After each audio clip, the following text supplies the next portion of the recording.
Hello, hello, and thanks for checking out episode 123 of the Eyes Free Sports podcast.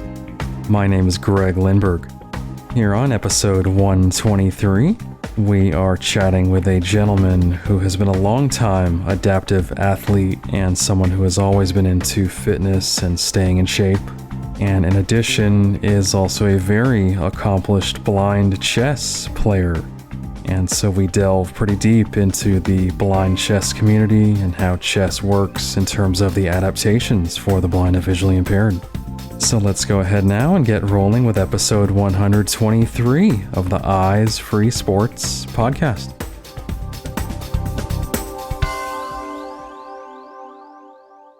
All right, so my guest here on this episode of the podcast is David Rosenkoetter. And David is a longtime adaptive athlete, fitness guru, also very accomplished blind chess player. David, welcome to Eyes Free Sports. Thank you very much, Greg. I'm glad to be on. Absolutely. Appreciate you chatting here and taking the time to do this. And I know I mentioned chess, so we've never chatted about chess with anyone on this podcast, so super excited to get into that. And just your journey here in general. So why don't we just start things off here, David, with just kind of your early years? Just talk to us about where you're originally from and your formative years. I grew up in Indiana, central Indiana, Indianapolis. I went to the School for the Blind. So I started out there when I was 5 and really enjoyed a lot of the growing up with a lot of other people who are blind, like me, and then did some early athletics, intramurals, gym class. We had a really cool thing in elementary, this multi-state, like there's 4 or 5 states who had blind schools that would go down. They called it the Junior Olympics. And we'd do all the track and that kind of thing. That was a lot of fun. And then wrestling, we had wrestling at a very early age. I think looking back, that was a impetus for me to really want to get into judo later on, which I did in my 20s and 30s. And then goalball, I heard about it when I was in elementary and played a little bit in gym class, which led me to later on getting into that in my 30s, which I enjoyed. Gotcha. Very cool. And I've always been curious as far as like blind schools in general. Do they offer quite a few athletic opportunities or programs? Yeah, they do. Indiana ISB was very into keeping us active. I mean, that was the big thing. So, normally in high school, public high school, you get maybe a semester, maybe a year of athletics. In gym class. At ISB, I don't know if this is this case now, but you had 3.5 years of gym class. And then you had all the opportunities for varsity sports, junior varsity, and it was depending on your sport, everybody pretty much played something. And it was nice. It really kept us sharp, focused, and, that very driven. Right. Interesting. That's great to hear that they really encourage that. It sounds like quite a bit. Yeah. Then I transferred to Noblesville High School in Noblesville, Indiana, in my freshman year, halfway through, and I graduated from there. And I was more of on the student management kind of side of things in swimming, although I did swim recreationally and kind of trained along with the team.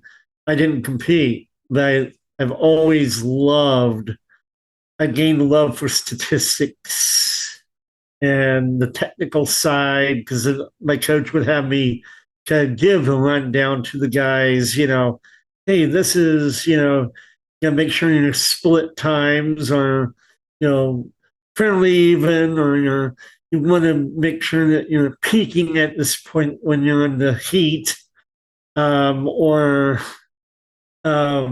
techniques. He would always tell me to kind of do recordings for the guys and say, "Hey, make sure this is how you need to come out of the water, or go into the water." And I would sometimes do the talking to them about that. It was fun.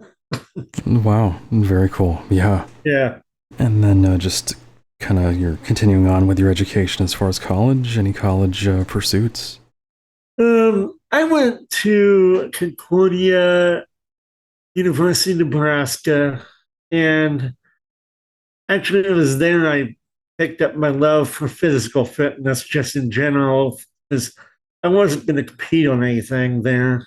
Um, and I really got away from blind sports for a number of years.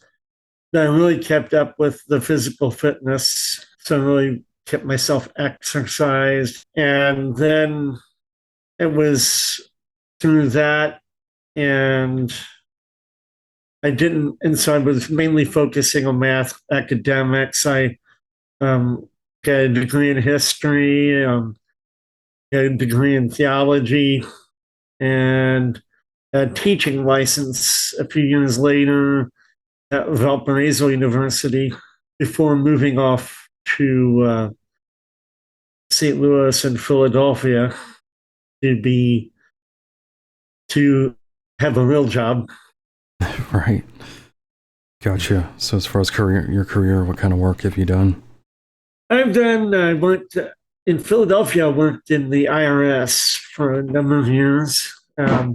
And I was a call taker, kind of glorified data entry.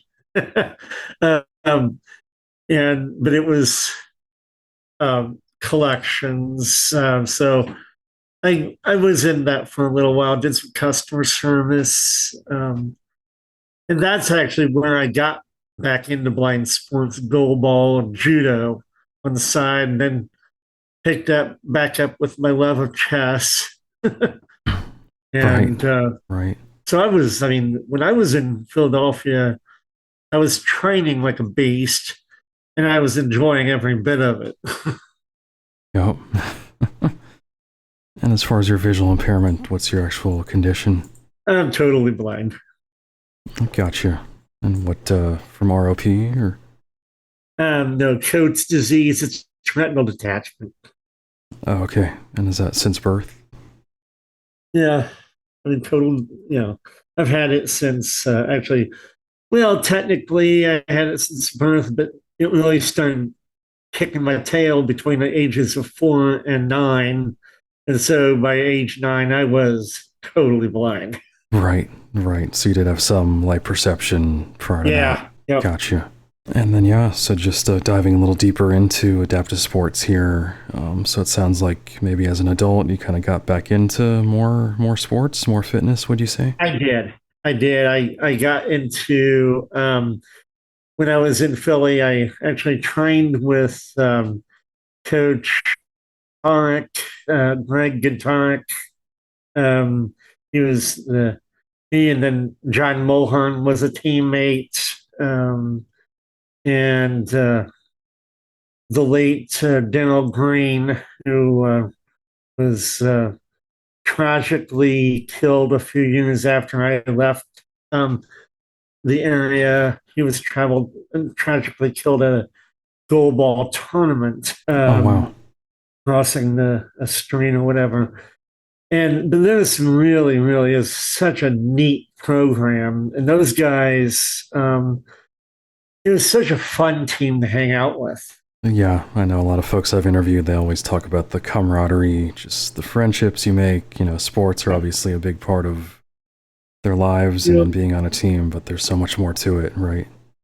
Yeah. And then judo, I developed my love for getting involved in judo at the same time.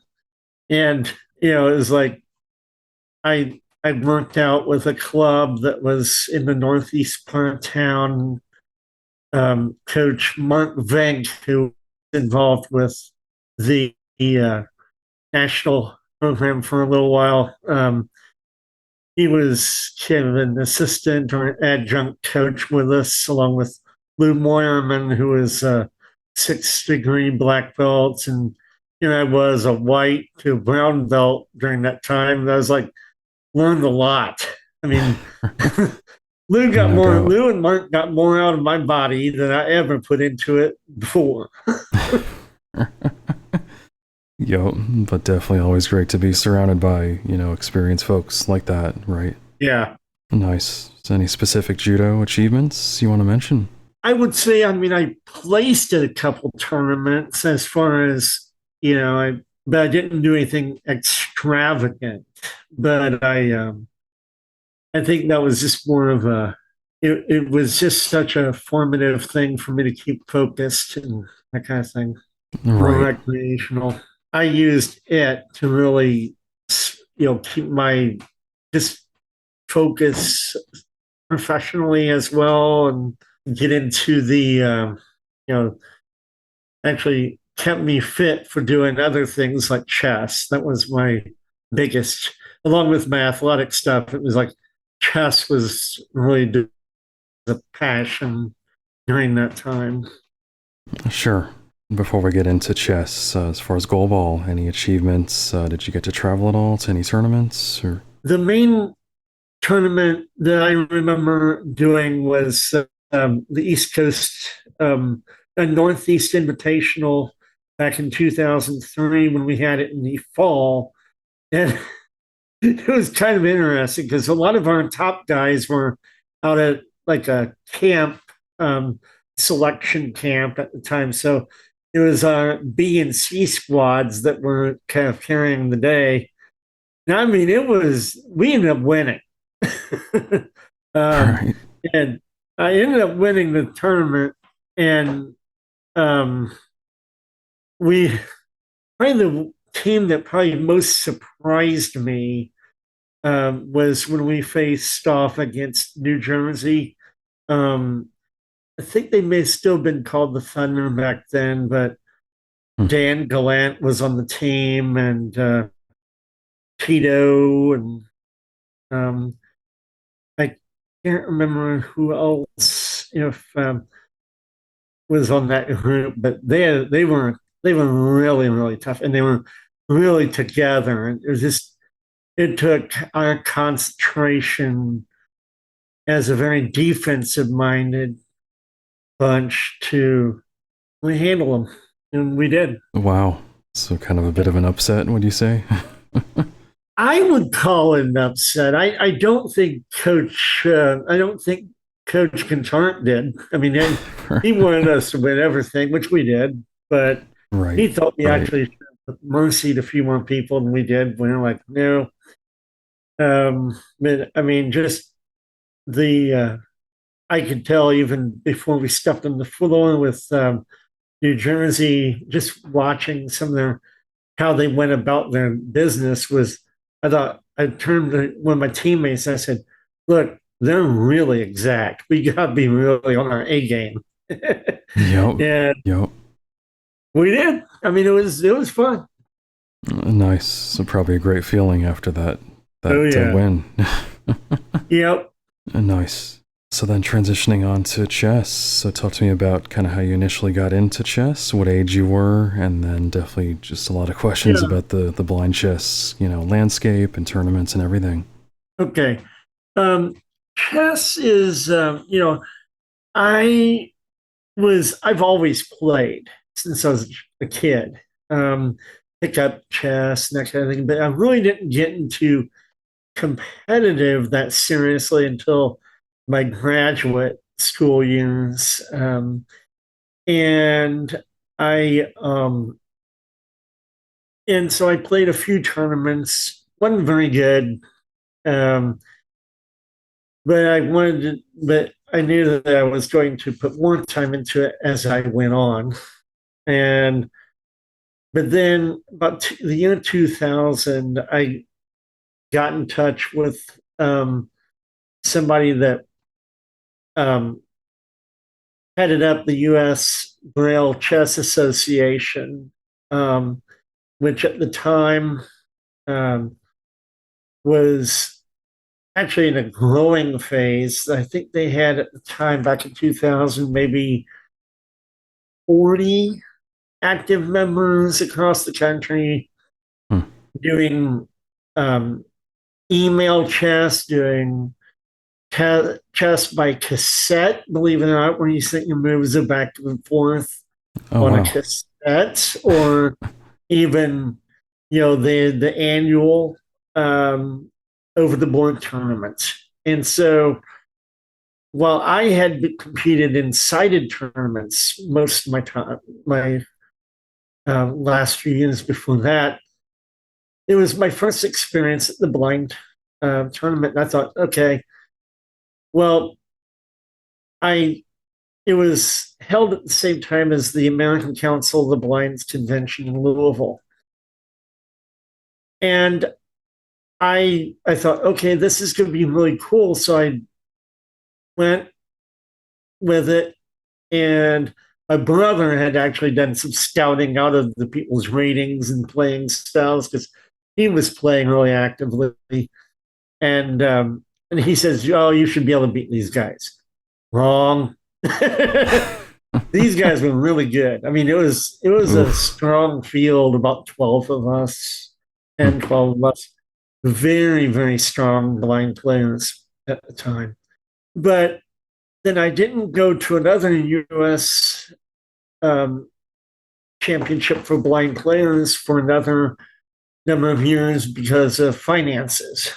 But I started competing when I was in Philadelphia. I competed at a local club that we would have weekend tournaments. And so I started playing a lot, gained rating, um, and started doing more, just kind of, as I say, the weekend tournaments. Enjoyed it.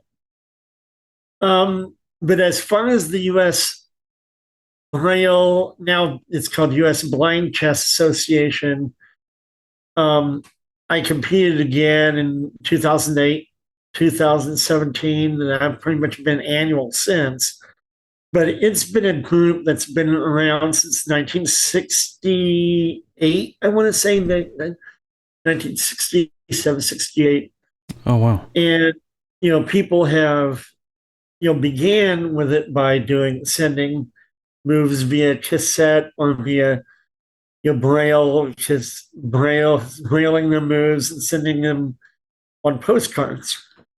Hmm. Um, and then the national tournament was written into the constitution of the organization. And so you had at the time, back in the 60s, a couple national, like formerly national players on the United States Chess Federation that were really heading up the scene. Al Sandrin from Chicago, um, uh, Jim Thune, who just passed away, um, Jim Slagle, um, a lot of these guys that were actually very, very good in the sighted world as well. And so it grew. I mean, it's now we're up to, I'd say, including our international members, we're probably well over 100. Hmm. Interesting. Yeah, I do.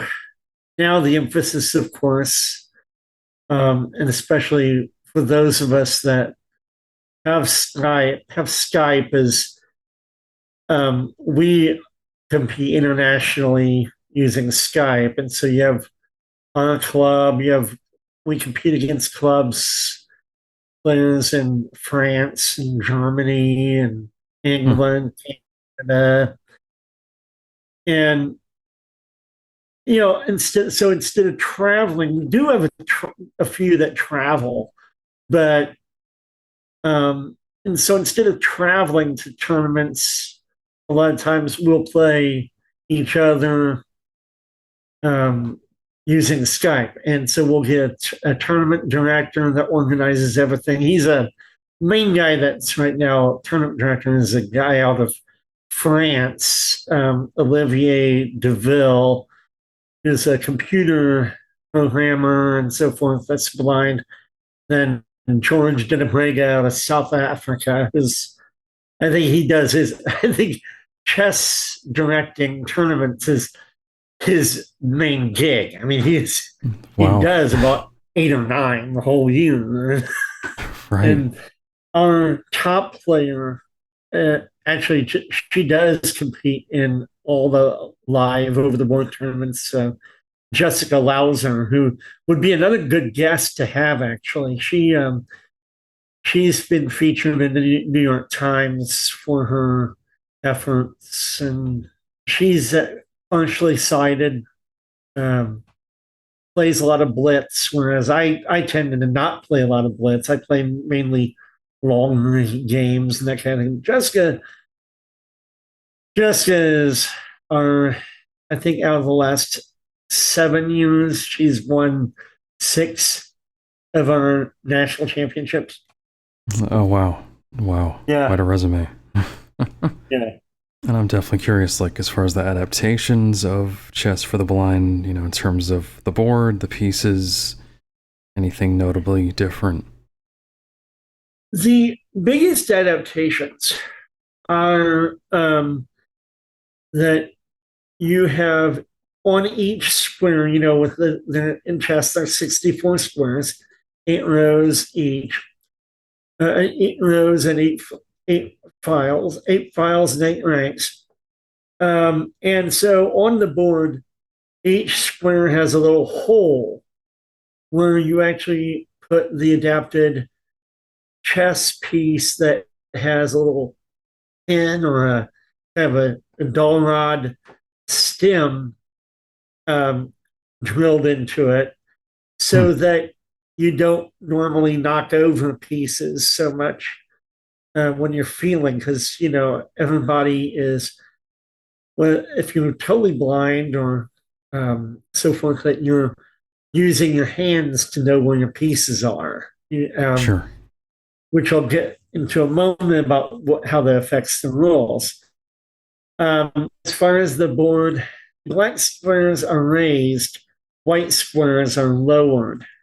So you can feel the difference between the colors. I see. Um, Interesting. yeah, and then the white pieces on most boards today, most sets today, the white pieces look normal. Black pieces have little points on the top of them. Hmm.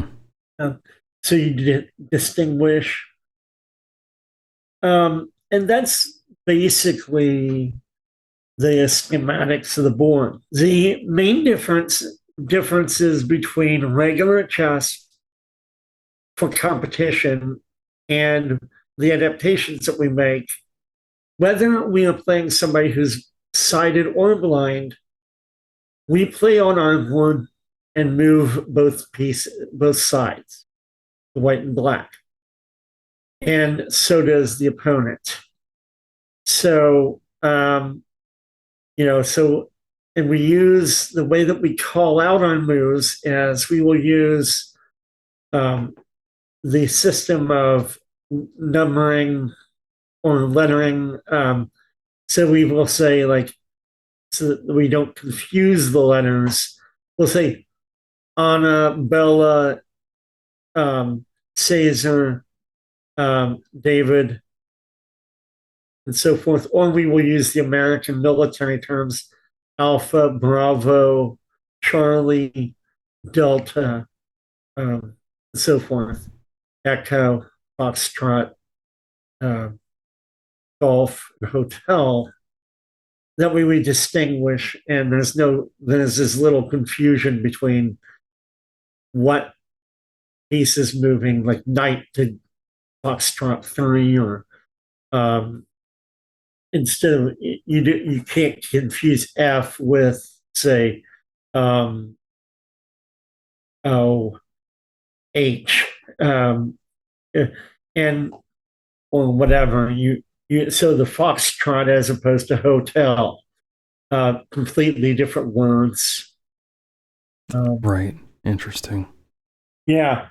Um, and then the biggest difference between the in play is that um, normally in chess, if you touch a piece, you have to move that piece somewhere. Right. In um, adapted chess, it's that you can pick up the piece.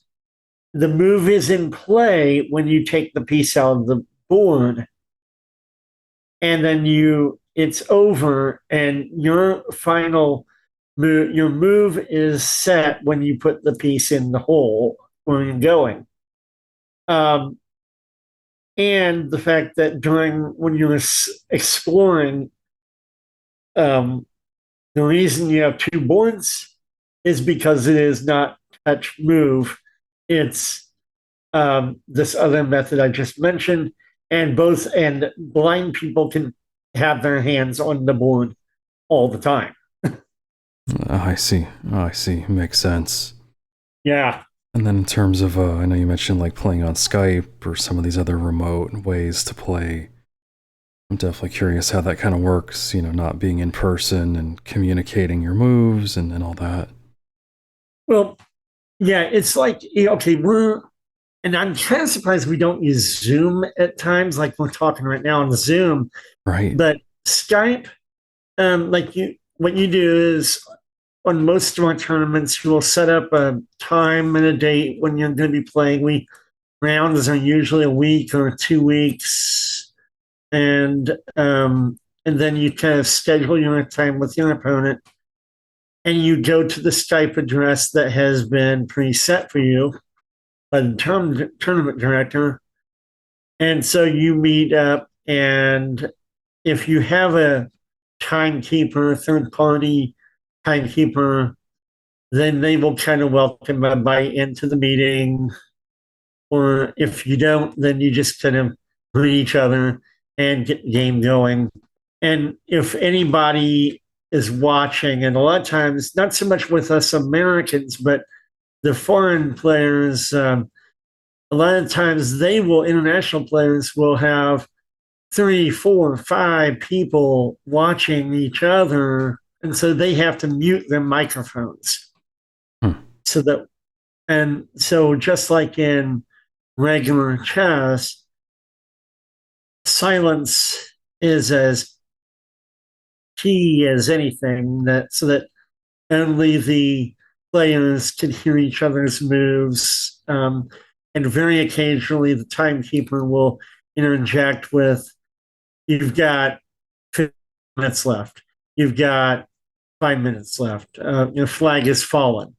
Most of our games are between an hour and 105 minutes, I think, is our usual longest that we go per side.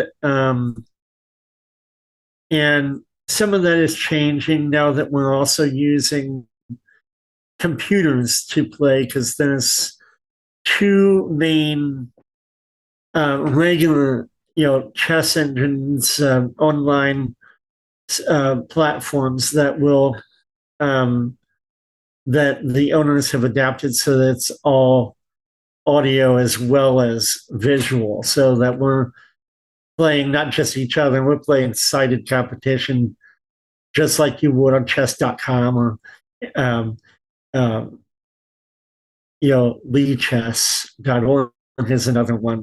That's my favorite because I use that for daily competition, keep me sharp. Right. Right. Gotcha. Yeah, I was also curious about like just chess games out there, if someone isn't necessarily looking to get involved in tournaments or like Yeah. just games they could play either on their computer or phone or tablet that are accessible. Yes.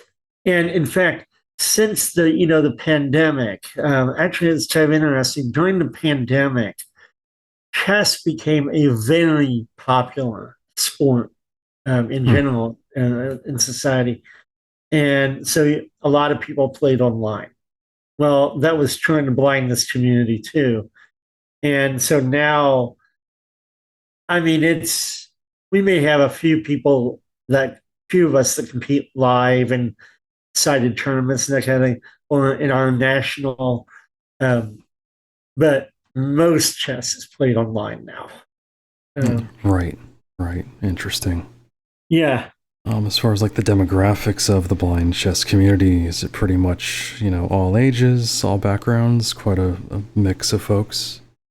Um, in the international scene, yes, more than it is here in the US. Hmm.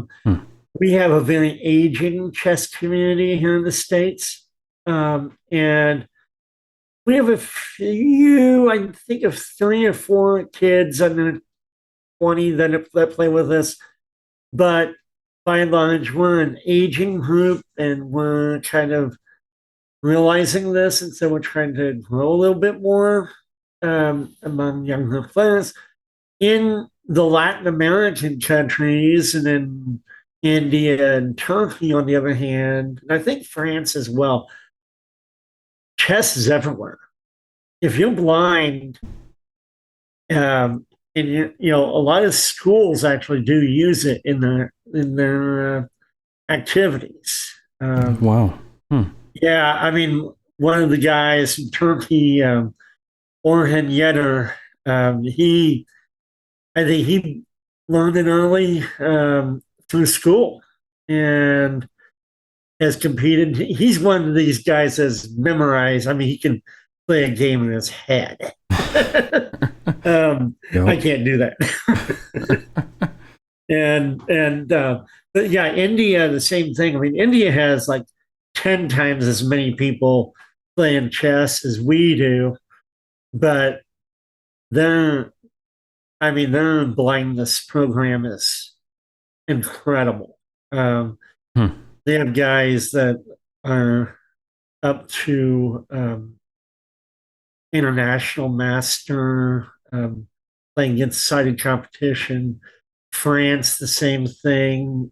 Great Britain, and U.S. It's because in the U.S. chess is seen as more of a kind of a popular casual game, although most people know about the names like Bobby Fischer or um, cited chess, the only chess champion we've had in America, or now today people would know about Fabiano Caruana or Hikaru Nakamura. But by and large, that level of chess just is not paid attention to. In the international world, Europe, chess is on every newspaper. Um, Hmm. and so one of my acquaintances, Chris Ross, over in England, well, chess is his whole social life as well as just competition. That's the Wow. way he teaches languages and at one of the major British schools, I can't remember which. And so it's a lot of the demographics that allow for that too. I mean, there's a lot more closer contact between, countries. They have a lot more opportunity, take a lot more opportunity for competitions, um, individual clubs. So you may have, the blindness community in chess over there is a lot more visible. Here, my friend Jessica and myself that compete in regular tournaments, I think the only time we've seen a blind person play in a sided tournament is when the time or two that we've actually been at the same tournament. Right. It's just not that popular. Oh, I see. Do that. Yeah, it almost sounds like, I think of like an ACB, some blindness organizations out there that are, like you were saying, aging and trying to find younger folks, younger people to be involved. Yep. Maybe kind of a similar dynamic there. Yeah, and the thing is that for us, we want to get people involved in chess, so we're really encouraging the online, and we're encouraging people doing that because it actually does help gives somebody that much more impetus to be into technology. You learn how to handle the computer with the chess, and I think for a lot of our people, it gets them something to do. It in our whether you work or not. That's one of the things that's also changed is that when in the 60s, 70s, 80s, most of the people that played in the United States World Chess Association were employed. They were active. They had jobs. They had money to get to and from the national tournament. That's not the case anymore. And that a lot of them have died off. And I think one of the things that has been a struggle for our generation, my generation, the 50s, and that kind of things, is to convey that same passion that we were given by these folks that were in the 70s and 80s, and that's because of the availability of chess in the United States, or the popularity or lack thereof.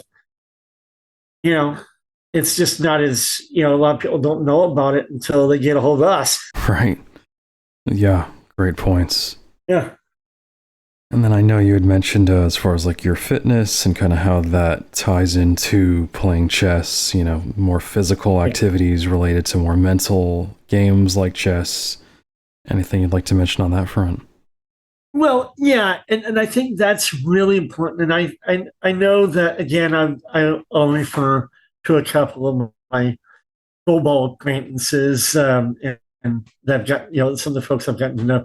I mean, you hear Tyler Marin talk about his fitness training and that kind of thing, and he'll, with advertising, the revision fitness, which I actually use that actively as a part of my training regimen.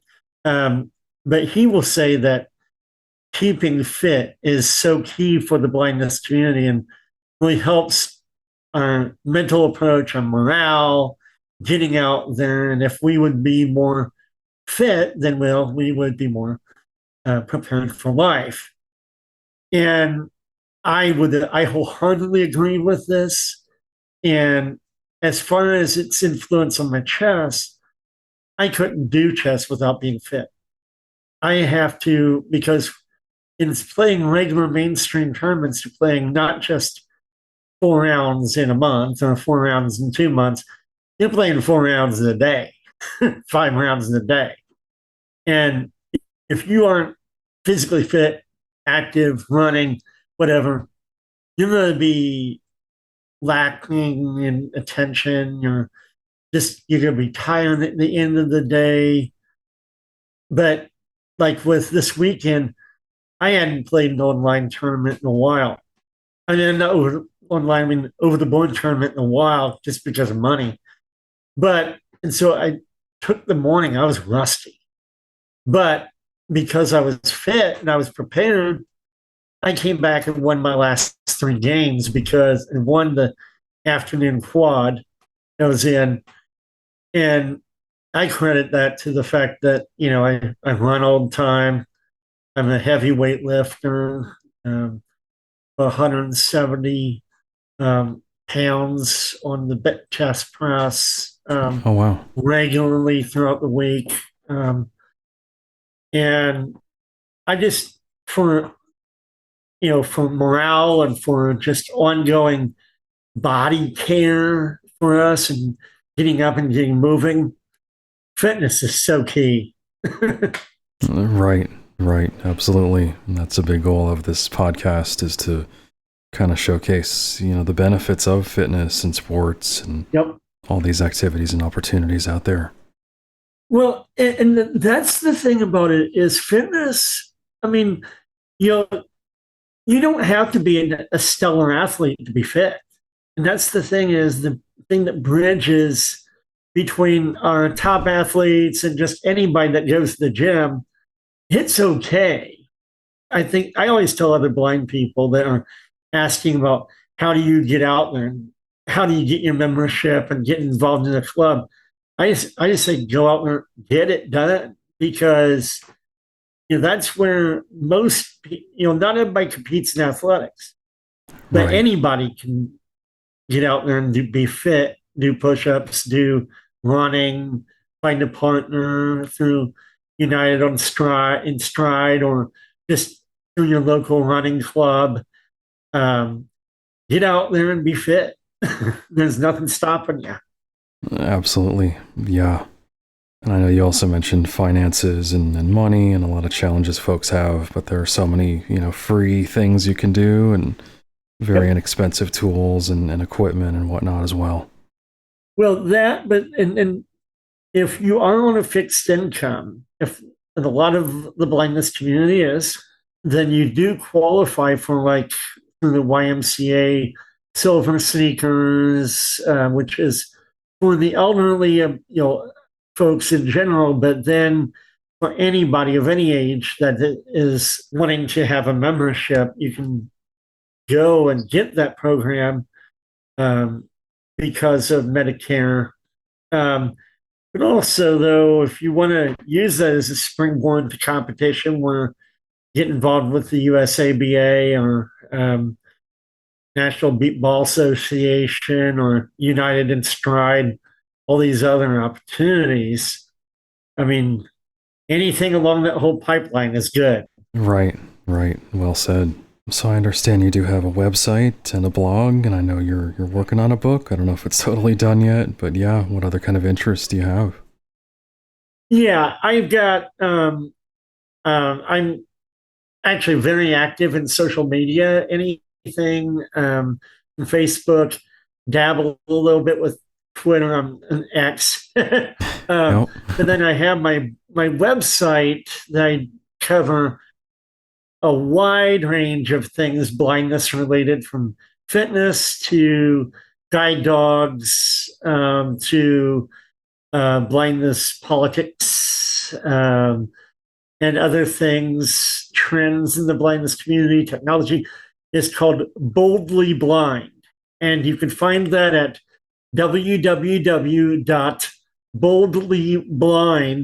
www.boldlyblind.blog. So, there's a space. If you like what you see, go and subscribe and put your name in there, email in there, and you can often receive what we put out there on Boldly Blind. And I gained that term because it's boldly blind, navigating life's contours. Ooh, ooh, very clever. I like it. um, that well, I gained that because when I was dating my wife, and she had set, she was dropping me off at somewhere so I can take the bus on up north where um, I lived in Kansas City at the time. Well, I she set me inadvertently in the opposite direction. And I said, she goes, well, how do you know where you're going? How do you know you're, without even touching the pavement, you're in the opposite direction? And I said, well, um, it's the contours. I can hear the sound. I can feel the tap of the cane. And so when I got working on this website, I'm like, navigating what? Dealing with what? Oh, life's contours. And my wife had to crack up the first time that she heard me use that slogan. Right, She knew right. exactly what it meant. Nice. And hey, I'll certainly put a link to that in the show notes as well so people can Yep. find that site. Um, as far as the book is about me to be published. It's called Jag, JAG, but it's not like the show Jag. It's the name of the guide dog that the main character has raised. Hmm. Um, and what the plot is that this gal has raised the guide dogs. Her dad had been blind, was blind. She goes off to college and finds her professor who is struggling with his blindness. almost denying it and going through all the stages of, well, is this really going to be as big a deal as it is, or to I'm lost in this? And she helps rally the small town campus to help him cope. And in the end, he ends up going for a guide dog. And that's all the further I'm going to say, because to read the book, you got to see the full connections. Yep, no spoilers here on Eyes Free Sports. Right. Cool. And as far as formats, do you kind of have an idea of how that book is going to be available? You probably do. I know I'm going to be going through KDP, which is Kindle, but then also I'm going to be getting it print on demand. I would like to get it in audio. I'm not sure yet how to do that. And obviously, if I can market it to National Braille Press or APH, maybe it eventually can get into Braille. We'll see. Sure. Very cool. Okay, definitely keep me posted on that book. Would love to help. I will share that out when that's officially out. Yep. Awesome. Alrighty. Well, again, we've been chatting with David Rosenkoetter here on Eyes Free Sports. And David, really appreciate the time. It's been a true pleasure chatting with you. And just congrats on your achievements. And thanks for filling us in on Blind Chess. That was really interesting. And thanks again for joining us. You bet, Greg. And we'll be in touch. And thank you again for doing this awesome Eyes Free Sports. Absolutely. Thanks so much. I really appreciate that. Alrighty. You bet. Take care. You too. To hear more episodes of the Eyes Free Sports podcast and to subscribe, search for Eyes Free Sports on your favorite podcast platform or visit eyesfreesports.com. Be sure to follow the Eyes Free Sports podcast at facebook.com/eyesfreesports and on Twitter at Eyes Free Sports.